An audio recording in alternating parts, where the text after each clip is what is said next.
பிரசித்தி பெற்ற மாசாணியம்மன் கோவில் குண்டம் திருவிழாவில் கொலை முயற்சி வீடியோ வெளியீடு. கோவை மாவட்டம் பொள்ளாச்சி ஆனைமலை அண்ணாநகரை சேர்ந்தவர் தொழிலாளி ராஜா.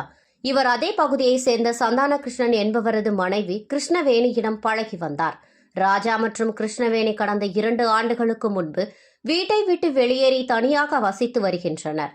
இந்த நிலையில் நேற்று ஆனைமலை மாசாணியம்மன் குண்டம் திருவிழாவிற்கு ராஜா வந்திருப்பதாக சந்தான கிருஷ்ணனுக்கு ஆனைமலை பகுதியை சேர்ந்த நண்பர் செல்வகுமார் மூலம் தகவல் கிடைத்துள்ளதாக கூறப்படுகிறது.